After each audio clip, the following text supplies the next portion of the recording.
Hey, what's going on, family? How's everybody doing? I hope you're doing well. I am. That's all I can say. I am. That's about it. So, but we're here. We're back. I'm going to bring Brooks up momentarily. I had to get some things moved around in the house, trying to get the studio I thought it was damn fixed. 10 o'clock. Say again? I thought it was damn 10 o'clock. No, it's we on at 9. Or Don't 9. mind, don't, hey, don't mind me. Don't mind me.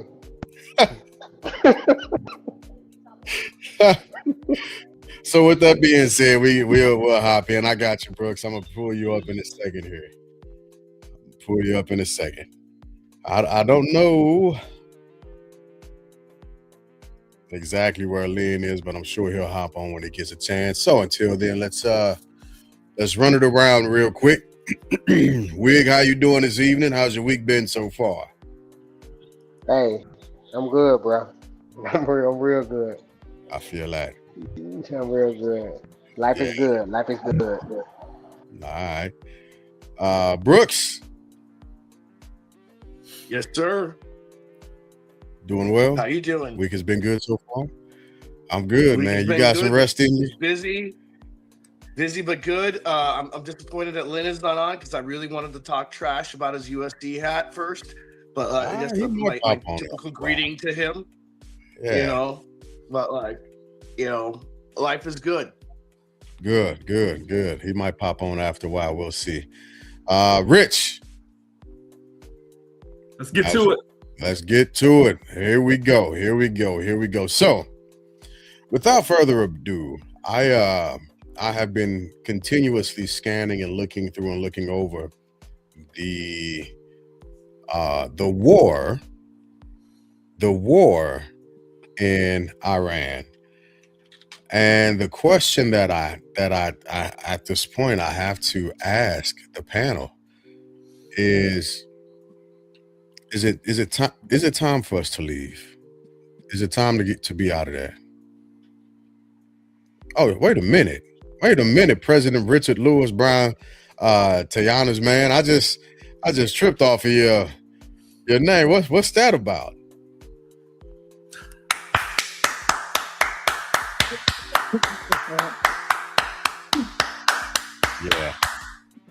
Yeah. Oh, we'll talk about it. All I'll get it squeezed in. Yeah, it's well deserved too. It's well deserved. So I'll pose that first to Brooks. I'll pose that question first to Brother Brooks. Is it time for us to get out of Iran, as it were? And let me preface that by saying this also. The president, President Donald Trump, has made a couple of comments about being in Iran. One of the things he said is that some of the family members of the fallen service members told him to stay the course and finish the job, is what he said verbatim. He also said he spoke with a former president who was never named nor identified, but the 4 surviving presidents have come out and their camps have issued direct statements saying that it was not him or them that they were speaking with. So, Brooks, is it time for us to exit Iran?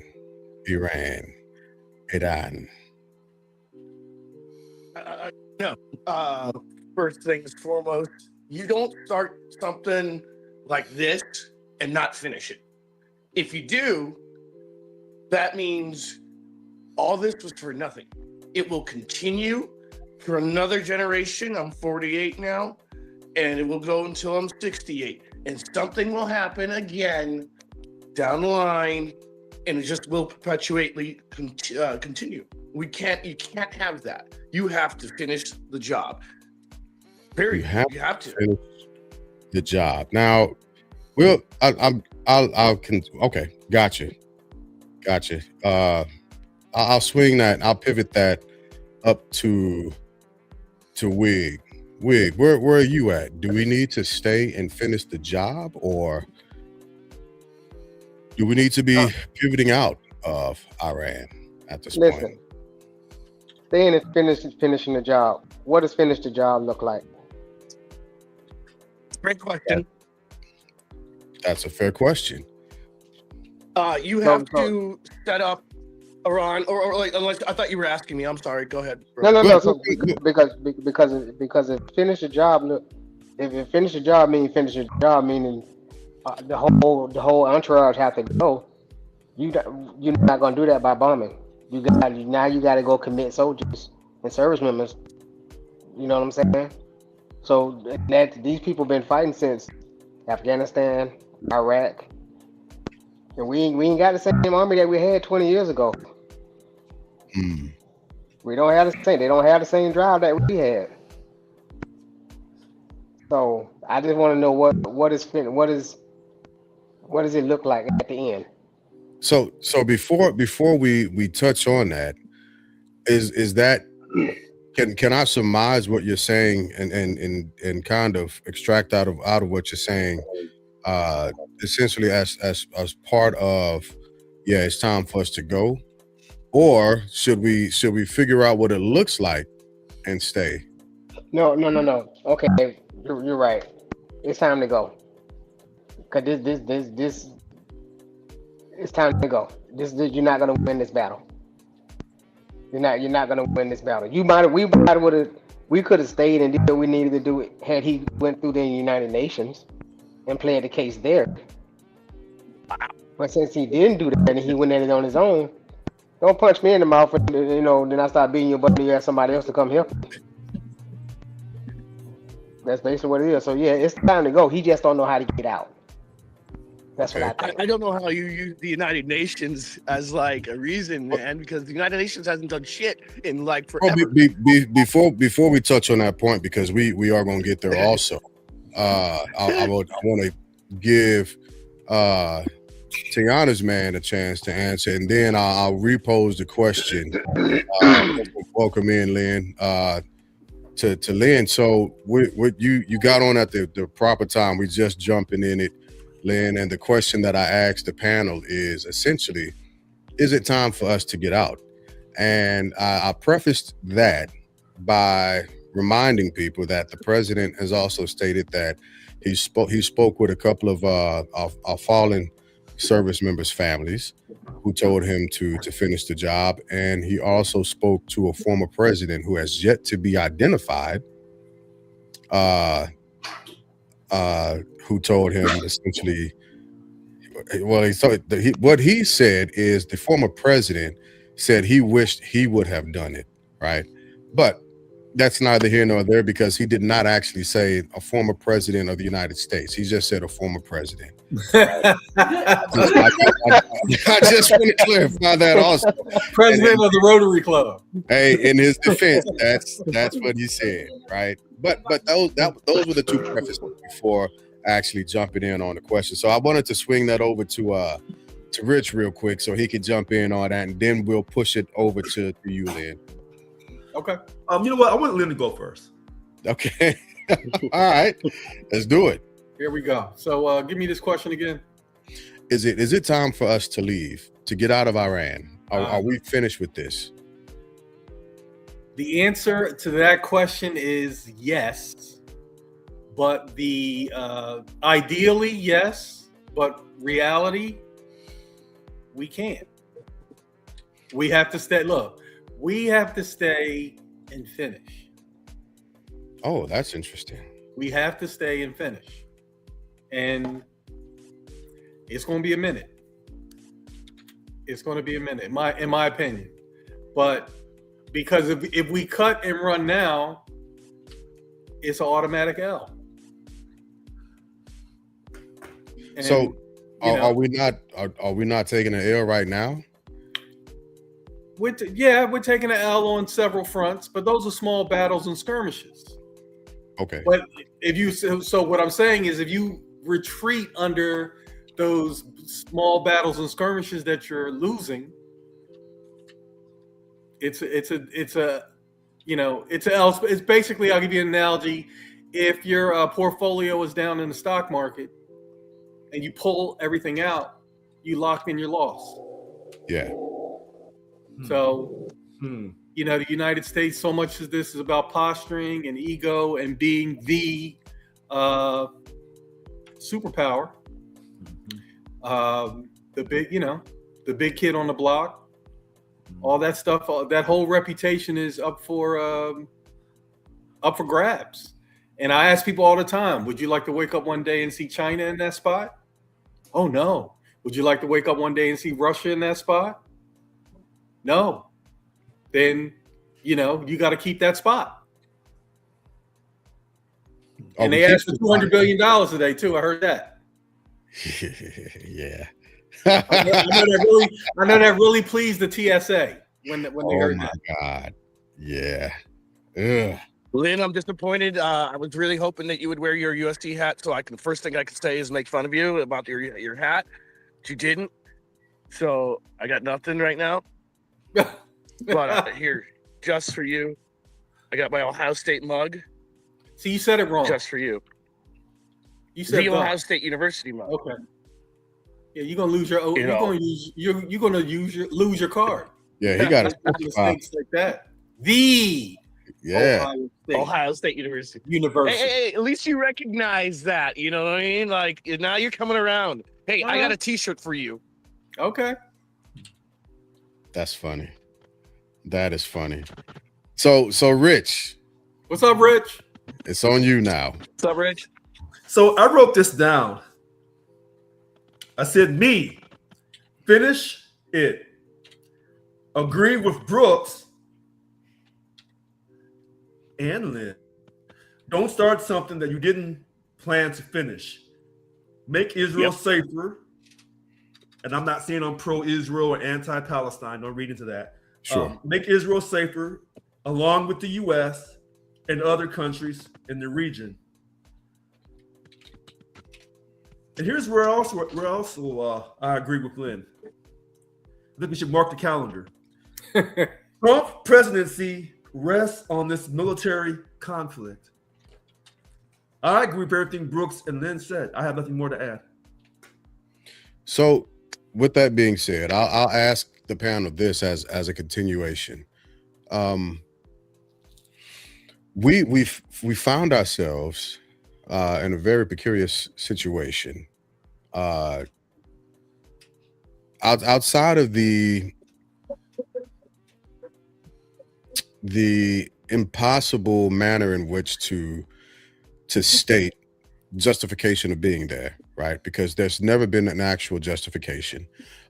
Despite top counterintelligence officials who I don't like whatsoever jumping camp at this point, because in his own words, he said he could not essentially turn a blind eye to being in Iran because it's a farce to him, right? One official said that. One official has openly he's in his resignation letter. In his resignation letter, he has openly, Mr. Kent, said that, right? So when you see MAGA saying that MAGA has become too MAGA for them, how then at this point are we justifying staying? What do we get? And I understand the look of it, right? But at this point, it feels like we're losing more than what we're gaining, because one of the things that Americans often forget, right? And we do this because of the fictitious narrative of American exceptionalism. We've literally never won a war in the history of the United States of America. We've never won a war by ourselves. We've always had assistance from another nation. What makes this different at this point? I'll start with you, Rich. What makes this different about us winning this conflict? It's with not a Iran? conflict, is it? Yes, it's a conflict. It's only Congress I thought it was an excursion. or an excursion. I'll beat me to that. No, because listen, when people watch this show, people assume that we're gonna, always say this or always say that. As black men, we're gonna always do this or always do that. And this is a show with diverse opinions by different types of black men. So this is a conflict. Only Congress can declare war. Okay. But he already said we're at war. No, that's his adjective of the conflict. Only Congress can declare war. So I know y'all be on me about words and how I use my words, my reaction, and I don't want to get too much extra. But because I heard her using that argument also, trying to differentiate the adjective versus the noun. Well, wait a minute. Of the term war. If I remember correctly, the only wars we really had is World War I, World War II. I'm not sure if Congress declared war on Korea, if I'm correct. Did they ever declare war on Korea? That's a good question. I'd have to go and check that. They did not. They did not. And they did not declare war on Vietnam. So Korea and Vietnam were conflicts. And that's why President Trump was so confident he could pull this off. This is another major conflict, quote, in the adjective form, a war, but in the noun form, it's just a military invasion, a conflict, an excursion, a brush up. Can we win this? Well, see, this is to me is a trick question, Mr. Glass. I mean, it's kind of like me going out to the nightclub and, let me give me a name here. Who was the famous model? Tyra Banks. And she says, oh, okay, Richard, I'll let you buy me a drink. Did I win? Well, what's the definition of winning? Is buying her a drink winning? Or is walking her to her car winning? Is escorting her back to her, $20 million home? Is that winning? That's winning in my opinion. But is that winning? Look, you're on the road to winning. If you get back to the crib, her crib. Well, then I thought that was you, Mr. Glass. Even better, your crib. But her crib is nice. Yeah, So, but On the road. well, even in that analogy, right? All it takes is two letters, and you still won't be able to finish the war, quote unquote war, by taking her back to the house, because all she has to do is say no, and that's done. So did we take away Iran's nuclear? Did it last summer? He said no, not quite. Okay. I thought he said he obliterated it. Okay, I thought that was last summer. Yep. So, but now he said we had to go back. It was a quote, allegedly an imminent threat. So did we get rid of their nuclear capability now? I don't know. Did we really kill the top military leaders along with Khomeini? He says that we did. It's being reported that they're all dead. So if that part is true, that's somewhat of a win. Will he get the new leadership that he's looking for? I don't know. Will the people really support all of this in Iran? I don't know. Is this going to lower our oil prices? I don't know. Is this going to get rid of all terrorism in the Middle East and in the world? I don't know. No, no. That would be a solid no, a hard no. Okay, so I'm giving you more I don't knows than I know. Right. So when you ask me, is it winning? I asked you for the definition of winning, but with all the I don't knows that I have, I don't know what winning looks like. I stopped. But then, if you don't have, and let me speak to that aspect of it in a strategic sense, right? When you're planning, can you go around and ask the panel that question? We'll get to that in a second. We'll get there. Give me a second, because we have to be honest. We have to be honest, and we can't play the verbal games that essentially come out to mean nothing at the end, outside of simply listening to the president often say, the only thing that he's decisive about is, well, I can do whatever I want, right? He'll make that statement. He's made it on multiple different occasions. If when asked tough questions, well, I didn't know. I don't know. Are you supposed to uphold and protect the Constitution? I don't know. I got to get with my smart people. right?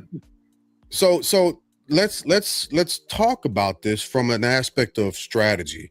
Whenever you are sitting down with your leaders, with your senior military leaders, and you're strategizing how to do a thing, they're taking a process generally done within a joint setting, and they're getting intel from the different shops, from the J2, from the J3, from the 4. The J2 is where the intel is laid, and that's how most of the decisions are actually made outside of the 4, who are describing the logistics of the thing. If your J4 is in confirmation with your intel, and those two are saying, hey, this is not a win, and you say, well, define what winning means. We're not talking about the loss of life, because there's one thing that I do agree with him on, is that during a campaign, a skirmish, a brush up, or anything, a war, you're going to lose people. That's unfortunately a part of campaigns, regardless of the front that we're on. So what does winning look like? Objectively, if you can't pinpoint, we're going to take the Strait of Hormuz. We're going to eliminate their top 10 leadership personnel. We're going to restructure, rearrange METTC, right? The actual lay of the land, and then PMESEII. That's a huge acronym that simply means we're going to go in, restructure. These are literally doctrinal acronyms that are used for strategic level fighting that they have to go through. What does the lay of the land look like? Where are we going to insert troops at? Which troops are we going to use for this? How much is this going to cost? What's the risk to mission, risk to force, so on and so forth? And that's all done to describe what winning is. Winning is getting to an objective goal. It's not a vague thing. Wait. The objective, not subjective. No, wait. Winning is not subjective when it comes to fighting.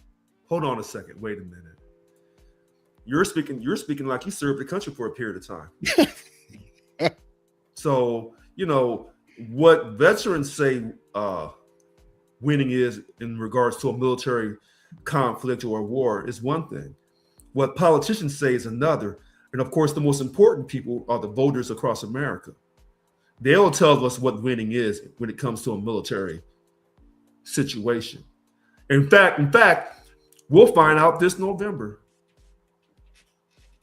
We'll find out if the voters of America say, we can't stand this war in Iran, or they'll say we can't stand that the economy is not better, or they'll say that we just can't stand President Trump. Something's gonna blow. So when you say that, you ask any sports team what winning is. You ask any person in America what winning is. Some people say, hey, as long as I have a 9-to-5 job, as long as I live paycheck to paycheck, I'm winning. But it's identified. That goal has been identified. It's not. No, by that one person, Sure. he subjectively said winning is working 9 to 5, living check to check. For Right. other people, winning would be as long as I can live for 6 months with 6 months savings. Mm-hmm. Some people would say, well, listen, I used to be an alcoholic or an addict. So every day that I remain sober is a winning day. Yeah. Okay. And I'm not disagreeing, but what I am saying is operationally, everything that you just said identified what winning is. There was literally an identification as to what winning is, whether it is, I don't want to live paycheck to paycheck, whether it was, I'm today I'll be sober, whether it becomes operationally, right? Whether it becomes, today I have a 9 to 5. That it's still been an identified thing. Objection. So if you have the objective and understand, because you've defined what winning is, backwards planning, you can actually take steps and measures. That's where we have MDMP, the military decision-making process begins. Well, wait a minute. Yeah. President Trump said he wanted a new leader. He's getting one. He's gotten one. So on that particular aspect, when he said, I don't want that leader, the former Khomeini, I don't want him leading the country. Now he has that. He got a Did new he say leader. new leader or did he say regime change? Yeah, I think he said He's saying both. new leader. he said them both. Yeah, I he think he did said say both. both, but like, but he doesn't want his son. Like, Okay. because you imagine, right? You look at Khamenei, right? He's gone, and then they appointed his son, which not really changed, even the same name, which is Yeah, the definitely does son's not not a going to change. change. It does change. I have to, and this is why this thing is actually so dangerous. Old men understand war. They plan for it, but it's never a thing that they actually engage in. What the previous Ayatollah had 2 fatwas, and you know what those fatwas do? And do you know what a fatwa is? From the leader of Iran.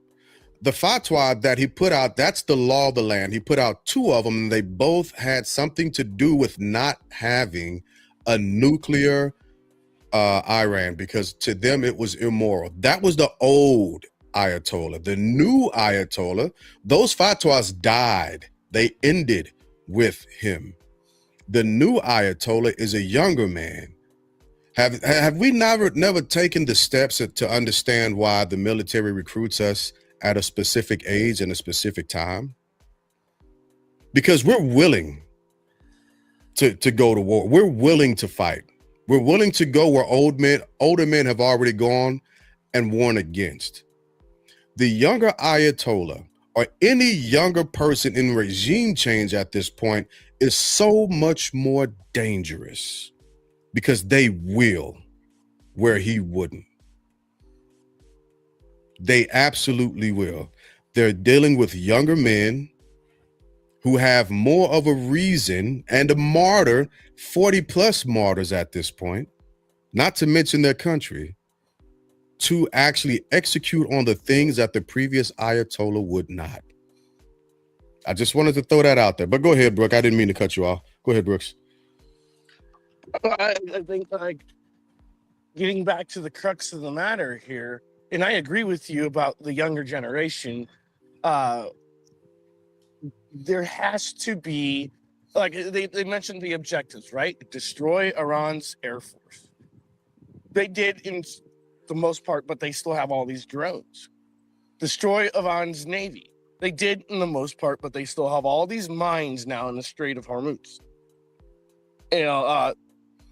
Destroy Iran's ability to create a nuclear weapon or enrich uranium. They did to the most part, but they still have to go get the uranium out of there.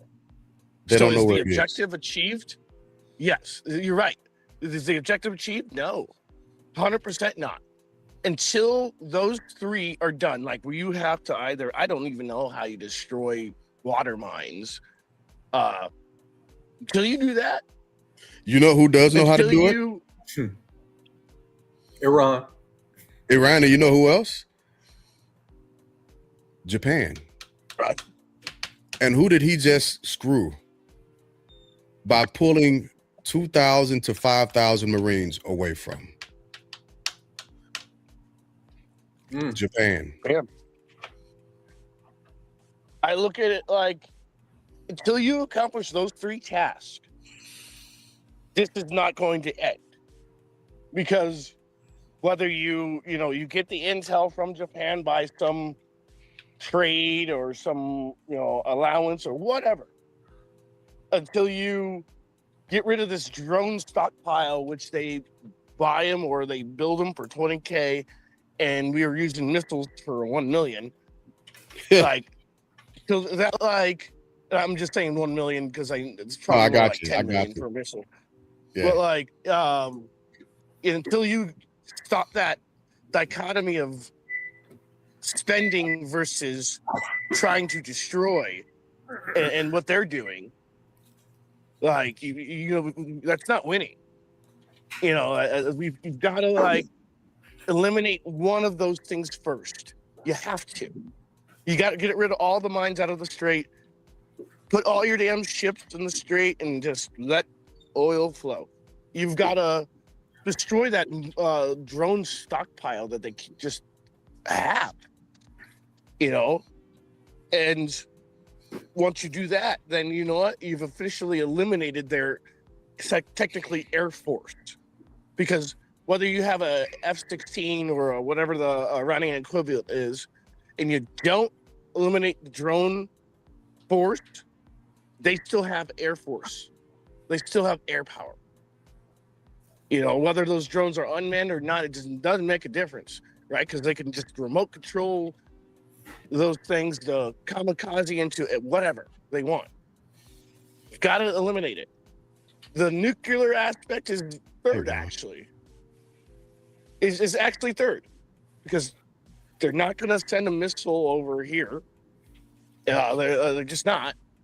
And you've got to be able to, like, okay, let's prioritize here. You take the air, you take the sea.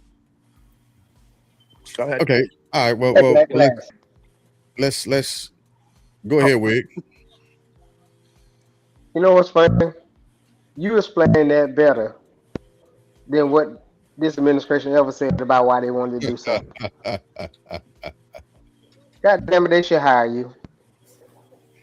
Hey, calm Just down. say I will not get into politics. Hey, there's a position open, so you got to calm down. You put that out there. Next thing you know.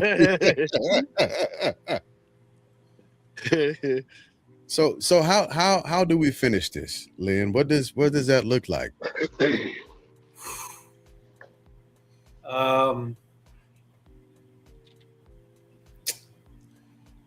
It's tough.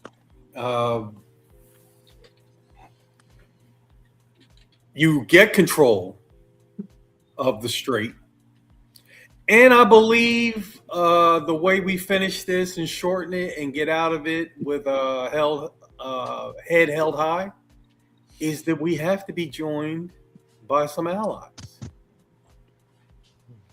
I know it doesn't look like, the cavalry's coming right now, but that's the way I see it, coming to a head.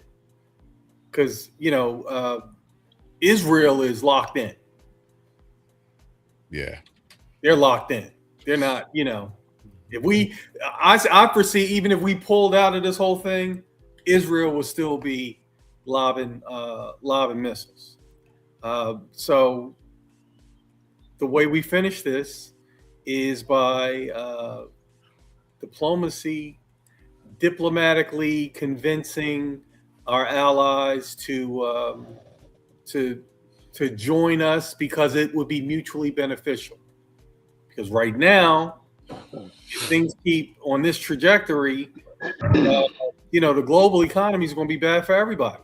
Nobody will be winning economically, and you're up against the country that doesnting care about winning economically. Exactly. But these are the same allies that he was, putting the tariffs on. Yeah.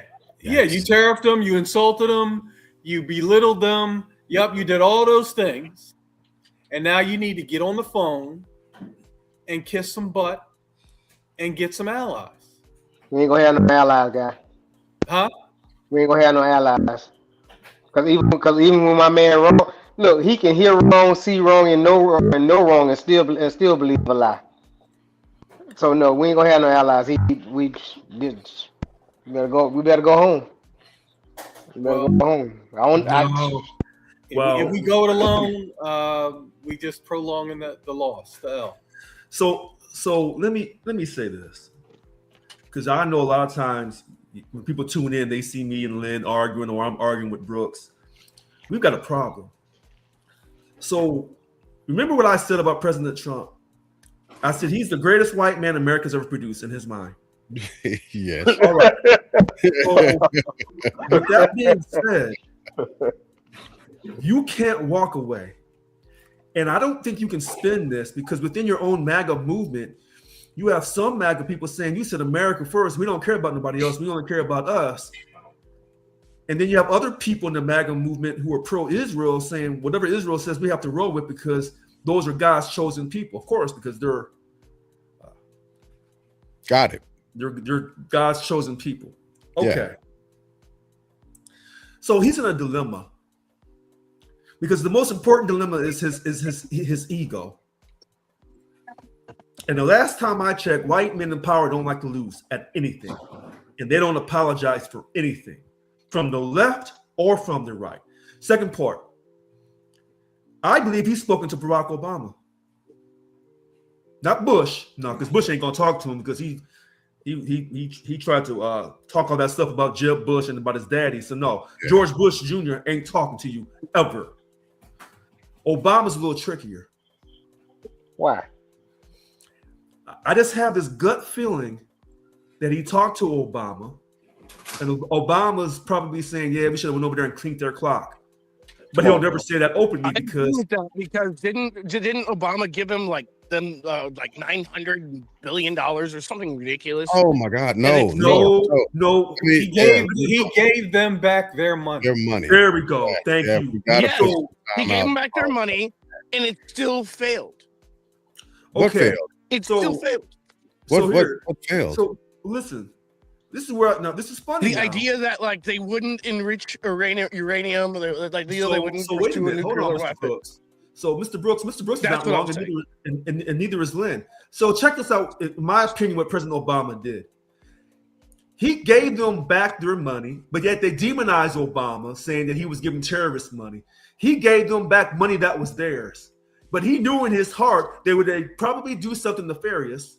But he also knows that, listen, every country should be able to decide their own destiny. Richard, that money also had restrictions on it. It did. You couldn't just do whatever you wanted to do with that money. Right. So it was a controlled release. Yeah. Almost like they had to spend it and then give receipts. Yeah. What kind of like an opioid pill you should take. Yeah. So listen, when he gave the money back, he knew in his heart they weren't going to do it correctly. But remember, President Obama was not pro-Israel. For some reason, him and Netanyahu had got into it about something. But he wasn't anti-Israel either. But he wasn't pro-Israel. Right. He was more, listen to this, he was unbiased. Yeah. He was giving respect to Jews and Muslims. He was treating everybody with fairness and respect because that's what he demanded as the first black president. So with that being said, President Trump is in a serious dilemma because his MAGA base is torn, and he needs, and so they're torn over this, and then they're arguing over the SAVE Act, and he needs the SAVE Act so he can try to quote rig the election in November. And if he can't get it passed, then he'll say he'll lost the election because the SAVE Act didn't get passed. So he's doing this one thing on the home front, while he's doing this thing on the foreign front with the assistance of Israel. But the most important thing to Donald Trump is, as long as we ain't talking about Jeffrey Epstein, I'll do anything and everything. Anything. If that means I got to send some people off and they got to die, even some people who look like me, well, that's the casualties of a military conflict. Including taking Cuba. Say again? Including taking Cuba. Because, Cuba is next up. Right. Let's not that. So Cuba was spoken about several months ago. He mentioned it just like I don't understand why people don't see the strategy of this administration. Right. What they do is just like fishing, going fishing. Right. And what if you're a fisherman and you know how to set your area, right? You don't just go pull up to a lake, cast your rod, and think you're about to catch the best fish in the lake. That's not how that works. What you want to do is you want to get over to a spot. You want to throw some food in there and then go to the opposite side and fish on that opposite side for a bit. Every now and again, you come back over to that hot spot. You continue to throw food over there. Right, because you're attracting the bigger fish. You're attracting the bigger. You're gonna lead them on, right? But you go to that opposite side where they know that there's danger. They know that something's going to come, and every now and again you'll get a decent sized fish or whatever the case may be. But sooner or later you go back to that spot that you've been feeding, and you throw your line in, and you're gonna feel that yank, and you're gonna have a good fight, and you're gonna pull it out. This administration throws stuff out there. And they eventually come back and they hook something. They'll figure out what to hook. They hook something and they reel it in. He did it with Venezuela. He done it with Cuba. He did it with tariffs. He did it every time we found ourselves on this podcast like he can't do that.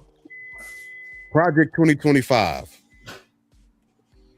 Every single time he's thrown it out there, he's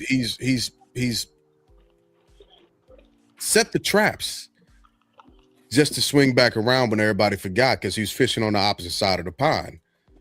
Come back and then he'll hook the big one and he'll hurry up and reel it back in. The big beautiful bill. Threw a bunch of crap out there. Lies. Threw a bunch of junk out there. Not only did he throw a bunch of junk out there, but he's anyway, I don't want to monologue too much. But that's what this administration does. They've done it with Iran. No new wars. We've been in Nigeria, Venezuela, Cuba, Iran. Where else have we been so far? We've been so many. I've lost track. We threatened Greenland. Yeah, Greenland. Threatened Greenland.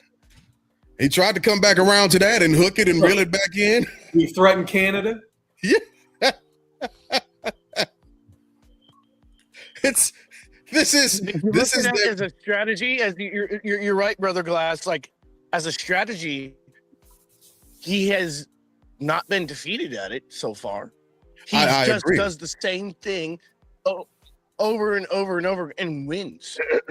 Like he just does. Like he hasn't lost at it. It's a great strategy if you really look at it.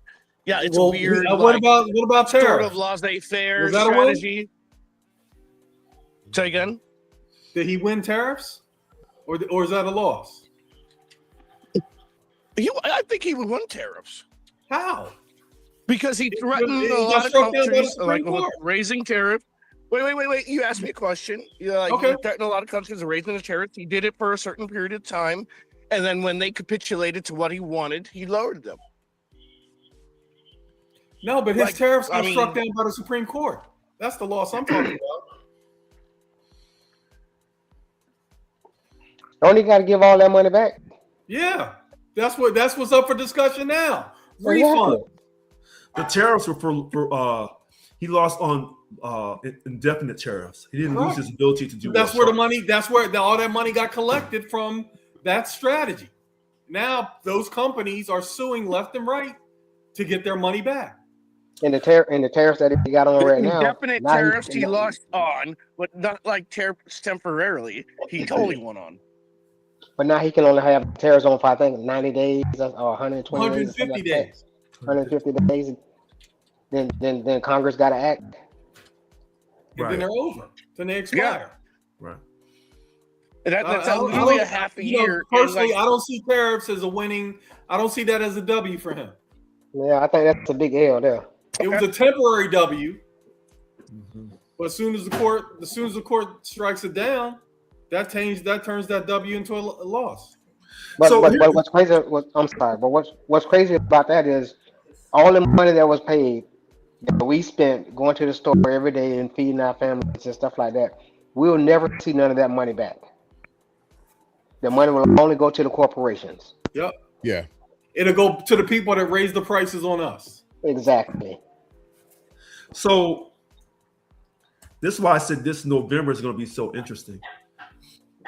Because if Donald Trump is a detriment to democracy, the way the Democrats portray him, I don't want to hear no excuses about them not taking the House back. The Senate may be trickier, but they got to split those two houses, no,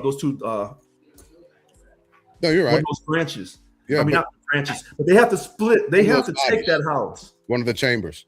One of the chambers. Thank you. They have to take that house. If they don't take that house, and they don't have the luxury to say they got cheated, because when you talk about they'll lose for a generation. So when you talk about distractions, Mr. Glass, you talk about Iran, Nigeria, Cuba, Venezuela, Greenland, Canada. But the biggest distraction he's already set up, called the SAVE Act. Because if he loses in November, he'll say what he said in 2020. I got cheated. There won't be hardly no proof of that, but he's already built it in. Sure. And so he'll put the pressure on the Republicans to do anything they have to do in the Senate to pass that SAVE Act. Well, And if they don't get it done, he'll blame them for the loss in November. And that's already going that way, right? The House Senate, the Senate is already they're down at least 4 seats right now for various different things. But let me just say this, because you did say something that I agree with 100%, Rich. You were saying that it's winning is up to the voters, right? Right now, according to AP News, LA Times, Fox, CNN, PBS, and that's all I see right now, 53% of Americans disagree with Iran. 53%. That's over half, right? What's the margin of error? I didn't get a chance to look at that. So okay. Yeah, so it's 53% oppose, only 40%. So regardless, unless you're doing plus or minus 10, it's not gonna matter, right? It's not gonna matter at all. You got a double-digit undecided. Yeah. So it's Glass. I look at it like this: there's a whole bunch of people who are all quiet, like exactly what happened last time, who don't say anything to their spouses, who don't say anything to their friends, and they just vote the way they vote.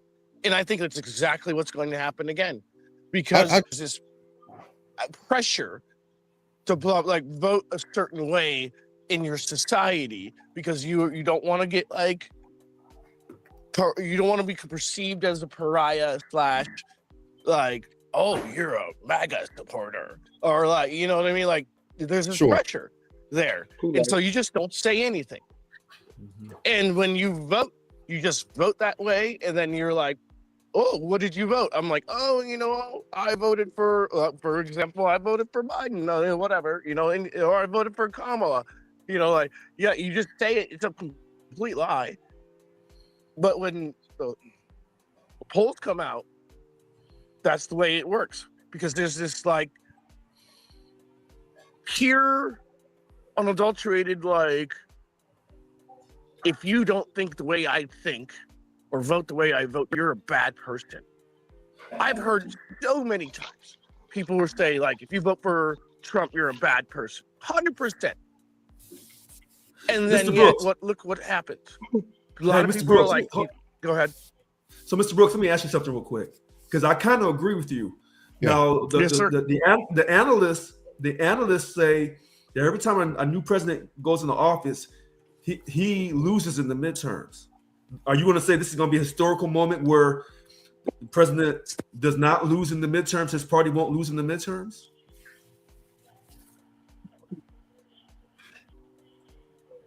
I don't think he loses in the midterms this time. I think it's going to be a surprise, because of exactly what I just said.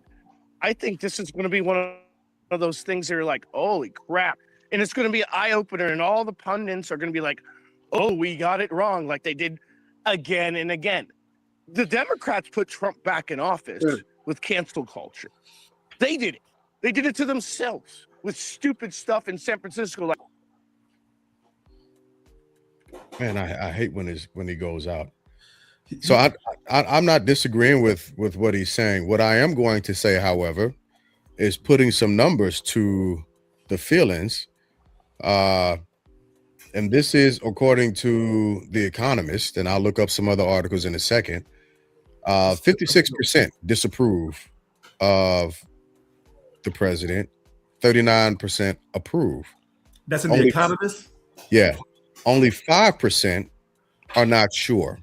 So to his point, right? To his point, there are the quiet voters, right, who don't make mention of anything to spouses, friends, family, so on and so forth.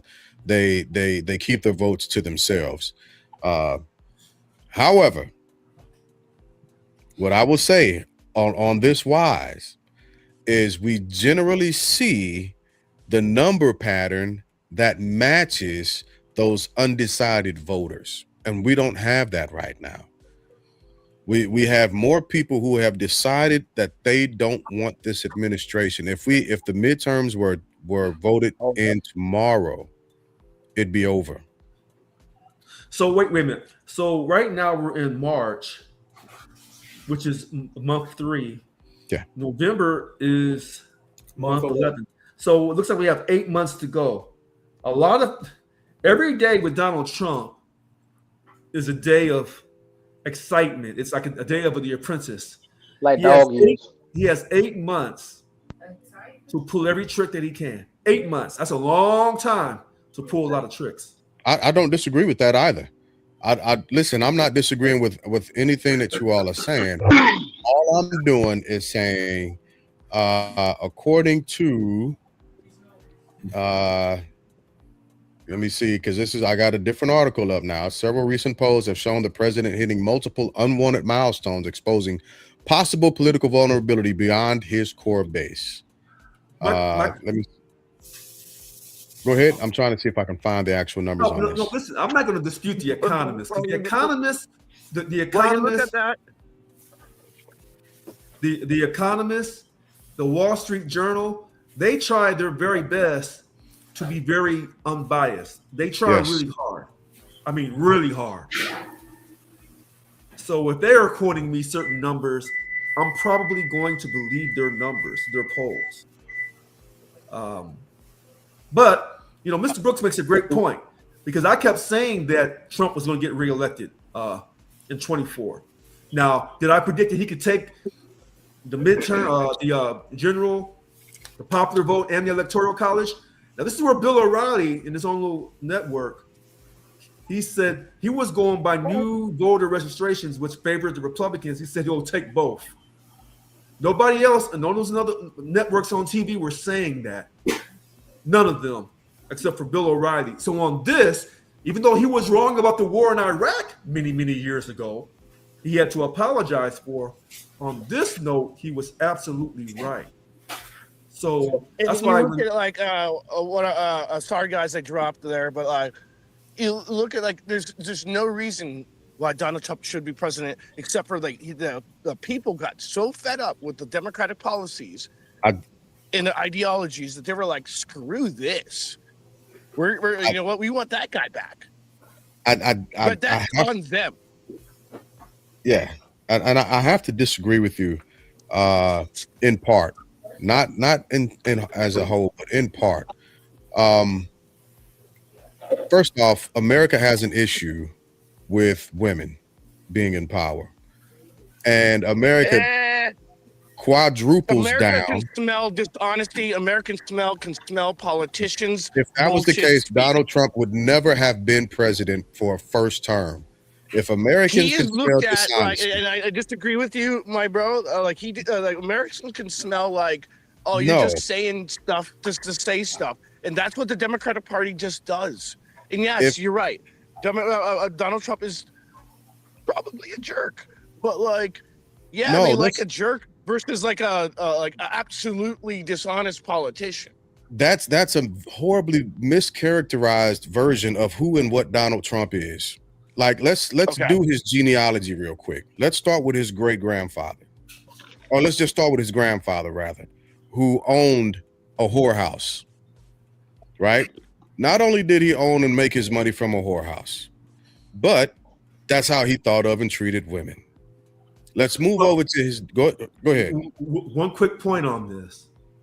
When it comes to men and lust and what we do with women and how we treat women, I don't talk too quick, because you can go to any group of men, white men, black men, Hispanic men, I don't care.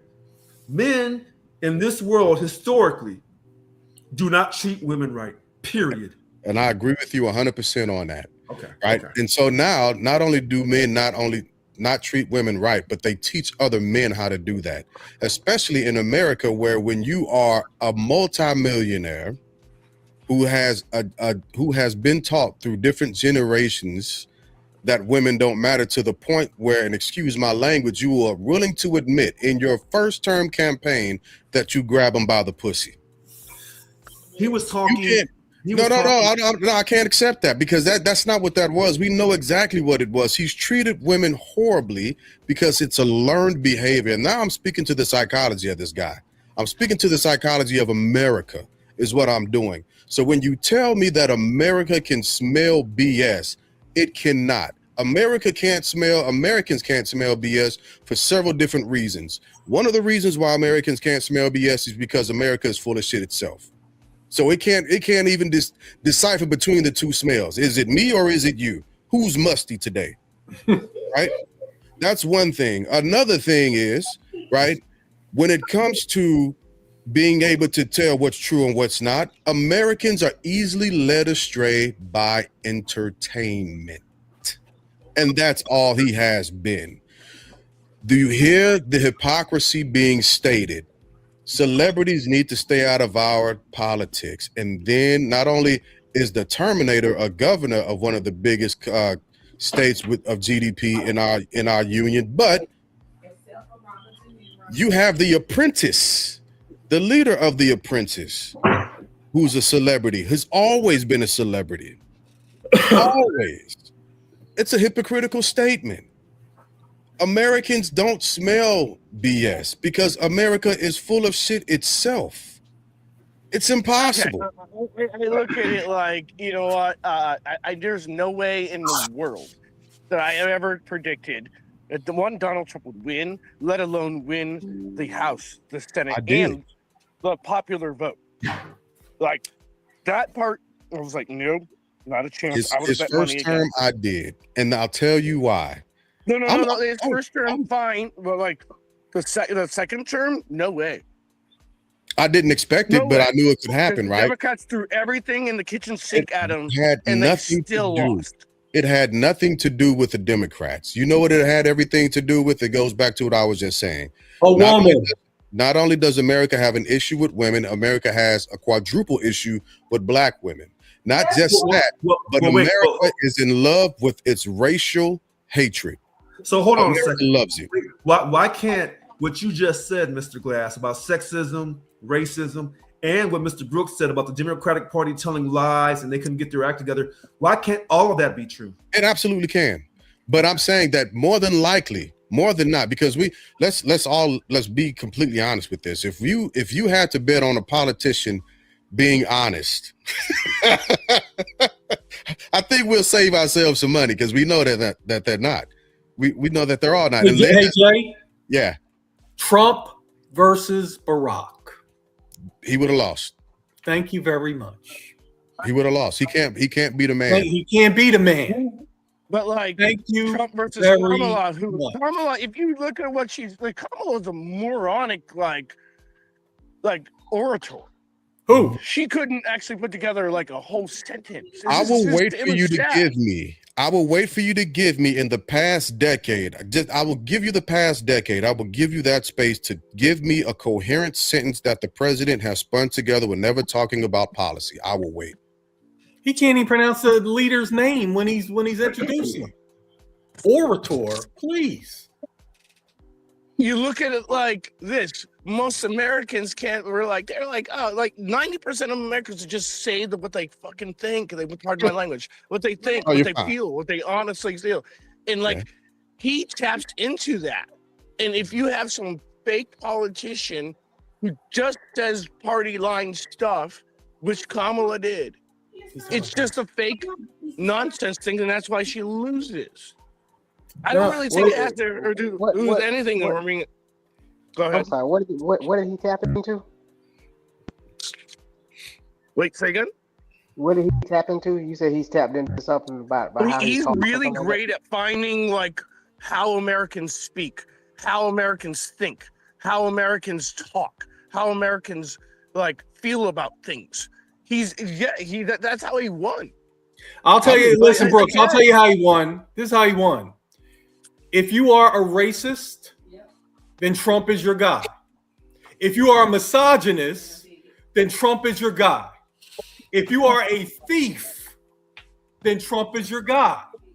If you are a bigot or a felon or a raper of adults and children, he's your guy. So if you pull all of those people from the universe, because like theyey're voting for I know him. some good people. I'm not talking I know about some one good man. People I'm talking who about voted all for those Trump, men or good women all who of voted those for Trump. men. So like that's just such Trump a is your vague, guy. wrong statement. Well, That's No, just you a know, vague, wrong no. statement. listen. No, it's not. It's my statement. If that's the case, you're calling the majority of Americans. No, I'm not. Brooks, what I'm telling you is, Yeah. this is what I believe, and you won't change this belief, is that if I'm a racist, I'm not voting for Kamala. I'm voting for Trump. If I'm a misogynist, I'm not voting for Kamala. I'm voting So for you're Trump. saying the majority of Americans are all those four categories. That's so wrong. Brooks, That's Brooks, so wrong. Brooks, let me cook. I let you cook all the time. Let me cook, my brother. Hey, but if you are a rapist, you're not voting for Kamala. You're voting for Trump. If you're a felon, you're not voting for Kamala. You're voting for Trump. If you are a thief, you're not voting for Kamala. You're voting for Trump. You're not voting for an attorney general if you're a thief. If you are a poor business person, you're not voting for Kamala. You're voting for Trump. So Trump had the benefit of getting the worst. He's always talking about they're bringing the worst from Mexico. The worst of the electorate he attracts. And so that you're just saying says the majority that of there's a Americans are majority the worst of the of the electorate. worst of us in this country that voted. Because remember, You're saying the majority of Americans are the worst of the electorate. 86 million people didn't vote. So I'm not talking Again, you're saying the worst of Americans are the electorate. And I just disagree with the worst of the American voters were misogynists, rapists, racists. Oh, that is nonsense, man. Well, You're talking about 86 million or 76 million people. That's nonsense. Brooks, the majority of those people aligned with one of those.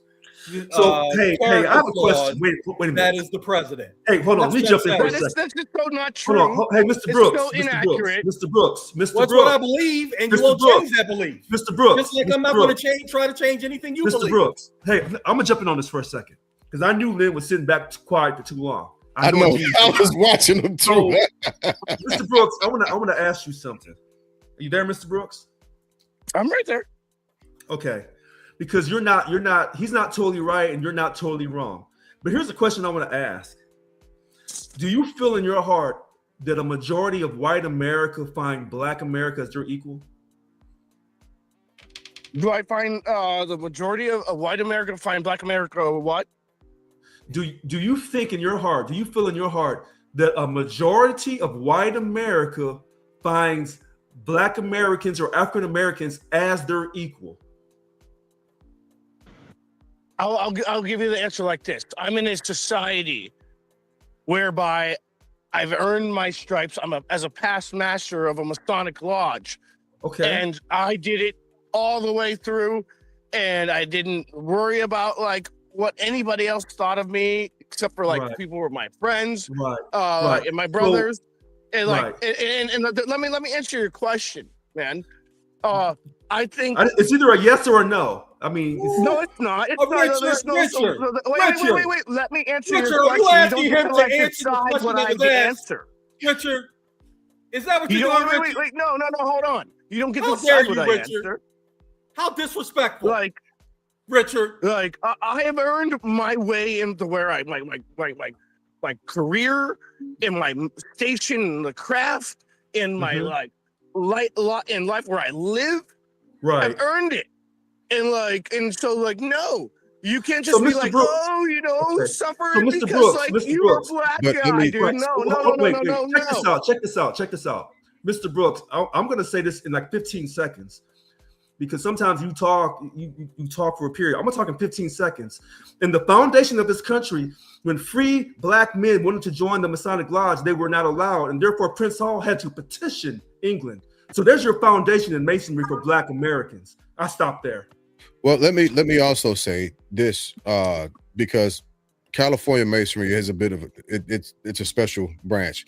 But let's also remember, because I absolutely love my lodge in California. But what we can't rule out, Lee, us both being on a level is the percentage of Americans that we make up, right? As Masons, we are not a huge group of men in America as a whole. That's the first thing. Secondly, Mississippi just once again decided not to recognize black PHA. Okay. But again, in the founding of Masonry in America, Prince Hall, Mr. Brooks, because you're not the only one on this platform that knows about Masonry. Okay, you just don't know. So, black men in America who were free men of color in Massachusetts, the Irish Lodge let them join. But when they wanted to join the white one, they were not allowed because of racism. Okay, fine. And they petitioned and they started their own Mr. Hall, Prince Hall Masonry. And then later on, the ancient free and accepted started allowing black folks in. So when you make that statement that you never answered, does white America, there's a majority, I didn't say all white Americans, I said a majority of white America, do they find black Americans as their equal? Is it a yes or it's a no? So then I'm going to say yes, because look at the result of what happened in that they put Trump back in office, period. If you were talking about going to full circle in regards to what we're talking about. Fair enough. And let me also say this. Lee. When you talk about the Democrats putting him back in office, I have to go back on what I said because I do agree with you. I do agree with you. And what I try not to do is talk about the past vote, but the Democrats ran a horrible. It was just an absolute shit show for what they did with VP Harris. So I can agree with you that the Democrats had everything to do with getting him back in office. It was horrible. They were sad. Let's be honest about it. They didn't have like an open election on their own party. They shoved Kamala up to the ticket, and then she lost miserably. We're at the point where like Trump won the popular. Where is Deuce when you need him? About. Where is Deuce where you need him? Because Deuce will always, that landslide was not a landslide. But hold on. I don't understand. 52 to 48. Listen to this. Here's where we get ourselves into trouble. What Mr. Brooks saying is factual. What Lynn is saying is also factual. So when you look at someone's election victory, it's not just because of one single instance. It's a number of different cases that together put someone over the top. So Mr. Brooks is right in what he's saying about the deficiencies of the Democratic Party when they, quote, made her the nominee without even going through a voting process. There was no time. Okay, that's fine. And then when you talk about certain things, that's just not even accurate, because they actually, when they did the polling in Iowa, she didn't even register on the ballot. There was no time. There was no time to do a primary when they had the Democratic for a presidential candidate. There was no time. Yeah, but like from July to November, when she was available, she lost miserably. She lost miserably. Okay, Brooks, how many months from July to November? This is math. I thought you were just being rhetorical. Sorry. No, I'm not being rhetorical. There was no time. Period.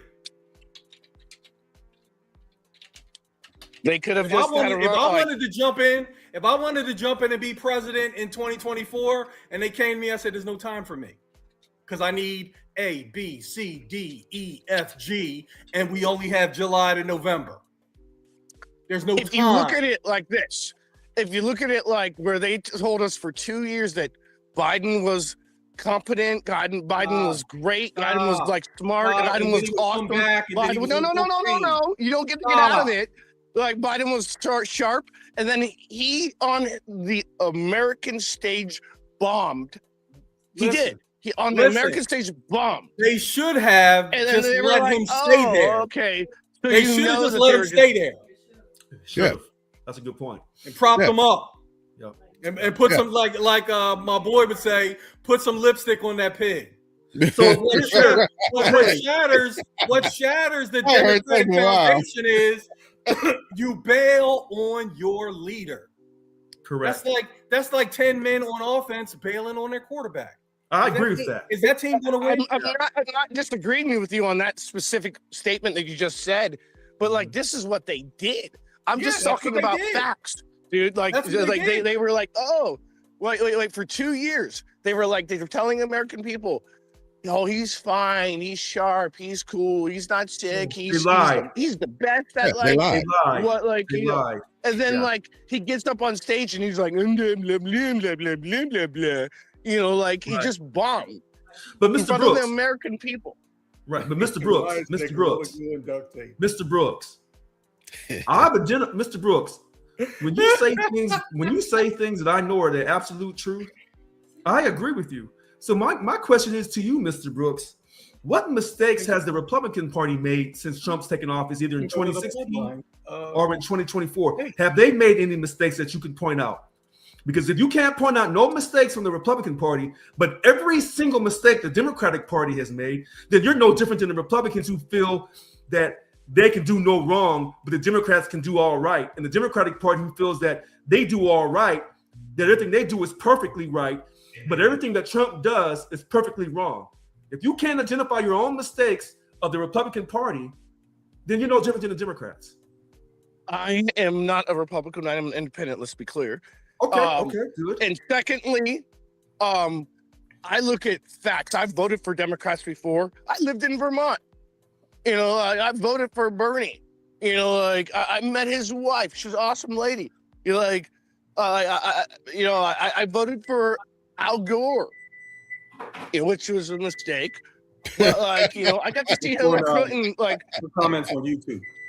I got to see Hillary Clinton speak. And I look at it look at the facts, look at like what's actually happening, let alone my emotion about it or not, or my personal opinion about it or not. I'm like, wow, this is a dumb ass party, the Democrats right now. Right. So what mistakes have the Republican Party made with Donald Trump in 2016 or in 2024? What mistakes have they made? I just told you I'm an independent man. Like I you can't answer the question because you're independent. Exactly. What mistakes has the Republican Party made in 2016 or in 2024? Because you're pointing out all the mistakes they made with Kamala Harris. How can you point out Democratic mistakes if you're an independent? How come you got the Democrats on lock if you're an independent? Because they're dumber than the Republicans right now. Huh? They are. So what mistakes have the Republican Party made under Donald Trump in his first term or his second term? Have they made any mistakes, Mr. Brooks? Oh, I'm sure they have. And give me one. Just give me one. Just give me one. I love this. I love this. I'm ready. One. I think like getting involved in. I would say, that's a great question. Actually, I'm trying to think of like three. No, don't do that. Just one, player. Just one. I only got room in my head for one. Well, your head's small then. Nah, like, funny. Oh, you trying to say I got Trump hands? I'm trying to think of three. You trying to say I got Trump hands? Like solid three. So I'll go because I'm an independent and I get sick of both the Democrats and the Republicans, and I've spoken at length about both parties, right? I have, and I know sometimes it sounds like I'm a Democrat. I am not a Democrat at all. And I'll if like historically speaking, like I understand where the Dixiecrats came from, but also know that the Dixiecrats were absorbed into the Republican Party. So the ideology of slavery and non-progressiveness that the Democrats held, that was absolutely absorbed into the Republican Party back during LBJ time frame. That's another story for another time. But I've talked about the Democrats being weak. I've talked about the Democrats not holding out when they should have, not having a leader, having shifty goals, not being strong enough to stand up for the people of the United States of America. I've spoken at length about that. The same way that I've talked and said, I've asked everybody who voted for Trump. We had multiple different people on that voted for the current president. And I just asked a simple question. Under what policy do you agree with him on? So I'll actually re-ask that to make it a bit simpler for you, my brother, which one of Trump's policies do you agree with? Just one. I loved how he Keep it right in supported my the small hand. HBCUs because Okay. my uncle is a coach for an HBCU. Well, was a coach now for HBCU, and for But he the didn't do anything for previous generations, it was always 1 year. Then you had to go back up and ask for Right. funding, and he got it for 10 years. I Hold thought on. that was Wait a incredible. minute. I brought that point up, Mr. Brooks. I agree with you that he did something for the HBCU because it had labs. What I simply asked you was, give me one character fault that the Republican Party has done in 2016 or 2024 under the leadership of President Trump. I asked you for just one character fault. What have they done wrong? You give me everything the Democratic Party has done wrong under Kamala Harris when they were running her for president.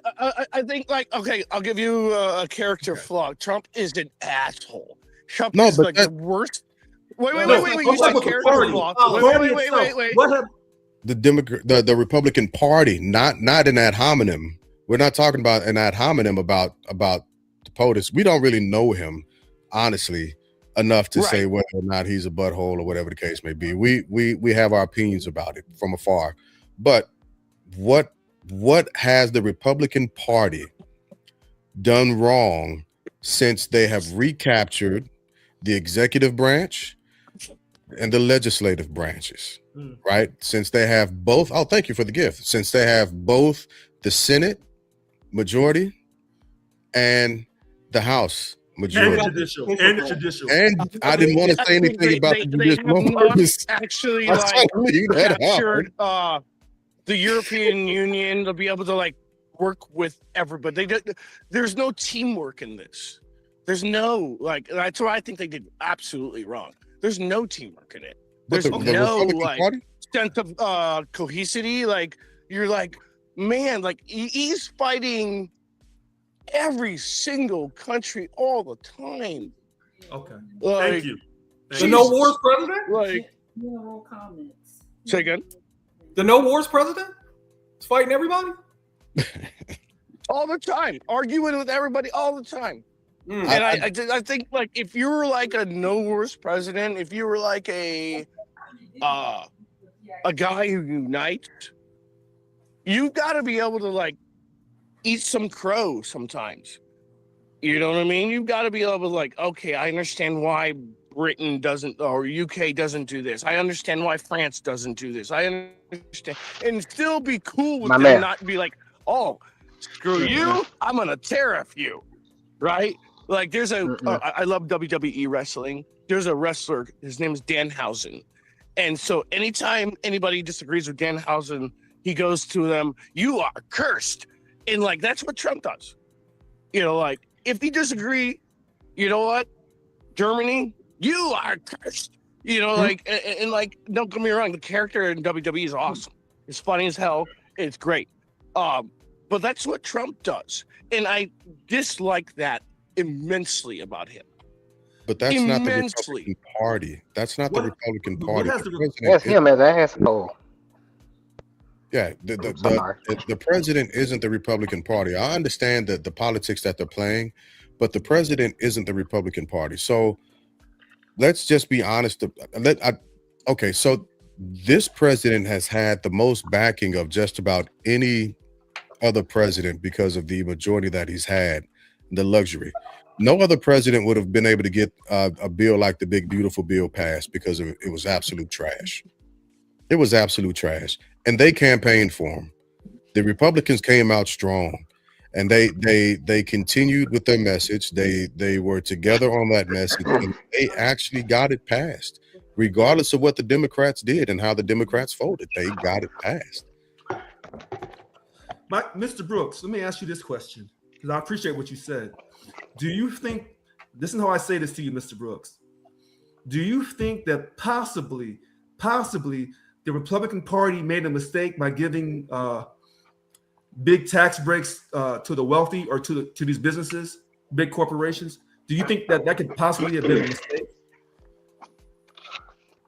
Bunny, good question. I love it. The best answer that I ever heard to that question was when Donald Trump versus Hillary Clinton in the debate, and he destroyed her. and he said, "Oh yeah, because your friends get the same tax breaks that I get," and that was to wrecked her. But So right, no, do you like think? no, Do I you mean, like think? I get it. Like if I were that rich, dude, if I were was in that position, You just coming I'd on with a probably do. sword. I'd be like, "Hey, Donald, what the hell Okay. did you So, do? Right. Can I So, do Mr. the Brooks, I same remember him thing? saying How that. did you No, do Mr. it?" Right, Mr. Brooks. I remember him saying that with the Hillary. That's a great point. But Yeah. what I asked you is the Republican Party, do you think they made a mistake by giving in the big beautiful bill these huge tax breaks to these corporations? Do you think that could have possibly been a mistake? Possibly. No. Well, I mean, like, no. I mean, like, how, that's like maybe in the future might change my answer, but like, again, I look at it like, what actually happened? Like, she called him out in front of the debate. No. And I'm talking about right now in he the big beautiful laughed at bill in her. 2024. He No, laughed at her. Brooks. I'm talking, no, Mr. Brooks, listen to me. In 2024, when President Trump got the big, beautiful bill passed, I'm asking you specifically for 2024, when that bill 25, got Rich. passed, 25. I'm sorry, 2025, forgive me, 2025, because he got elected in 24. In 2025, when he got that bill Right. passed, big, beautiful bill, do you think possibly, here's the key word, possibly giving those big tax breaks to the corporations was a mistake? I think hypothetically, possibly, as your word is, I don't know, because we have to see it from the future. We have to see Okay. it in 2028, and then we can That's how- revisit the question. That's how Richard was sounding when it came to terrorism. I was talking about him, but I'll be honest with you. That's fine. I don't disagree wholeheartedly with what you're saying, Brooks, because I don't really blame President Trump for much of anything that he's doing, and I said that last week. I blame all of this on the Supreme Court of the United States. Citizens United. Citizens Yeah. United. Citizens United. I blame this on them because they literally said that he could pretty much do what he wants, and he's been. Citizens United says that corporations were people and they can donate to the campaigns. Well, not just As that. much as they but- want. Yeah, Huh? but not just that, but they also after his first term, Right. right, when they essentially granted him everything that he's doing, presidential immunity, Okay. and they said that it's a continuation even into this presidency. They told him he could do whatever he wanted to, Yeah. without repercussion. Yeah, So if you have a kid, listen, if you have a kid and you tell that kid, hey kid, you do whatever you want. What do you think the kid's gonna do? Whatever he wants, whatever they want. He is not gonna stop ever and say, oh, I shouldn't do that. I'll ask you, how did Super PAC start?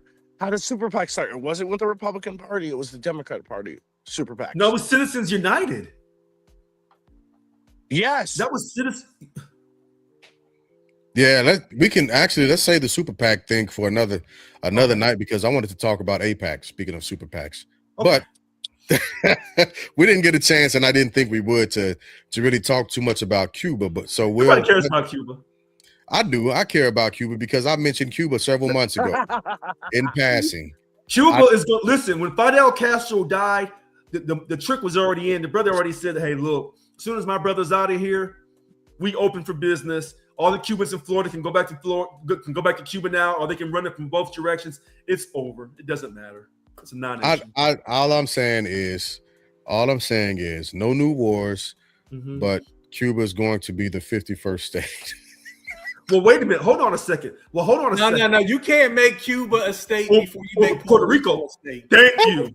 You can't do Puerto that. Rico. We want a real civil war. Or the Samoan Islands. The Polynesian. Marshall Islands. Hey, listen. Puerto Rico is next. That's Thank why it's funny to me. That's why it's funny to me, that ain't because funny. Cuba, That's it's so not Puerto funny, Rico but it is Cuba because can be a people are going to US take it serious. territory, like the Virgin Islands and all that stuff. Right. It cannot be the next state. Hey, Yeah. I'm just saying what's going to be said soon. Mark Okay. my words. It's going to be said soon. Look, yeah, Like, this is our trend. yeah, because like Jay Glass, like me, you have raised little kids, and you know, Yeah. you tell a little kid, go off. All right, listen. This is They driving gonna go me off. crazy. Hey, this is driving me crazy. Let's talk about the important issue right now, because this is driving me crazy.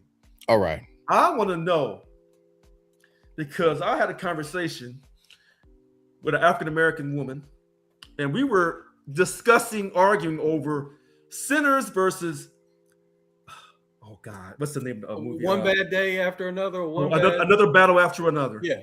Okay. And I watched both movies. I really liked Sinners. I didn't. Okay, so Sinners I didn't really care for, but that's fine. It was still cool. So at the Oscars, Tell me why you didn't care for Sinners. All right, Brooks, let him cook. And then just real quick. Okay. To me, it was just another horror movie, but I was told I wasn't looking at it deep enough, and I didn't understand the symbolism and all that, and that's fine. Maybe I missed it. The other movie with Teyana Taylor and Sean Penn, Leonardo. Now that tickled me to death because it was wild. It was different. With that I saw said, both movies. Okay, with that said, Teyana Taylor's behavior. This is where I kind of look at America and I say, this is interesting. So they said that she was over the top. Either she was on drugs, crazy, drunk, couldn't contain her emotions. And so I think we're judging her by the European yardstick, see? So when we get judges, African Americans by the European yardstick, boy, if we ain't Barack Obama, boy, we ain't got nothing coming. I mean, Barack Obama and Michelle Obama, they set that bar too high. Thank God they're out of office. Because every time they stayed a day in that office, that bar got higher and higher.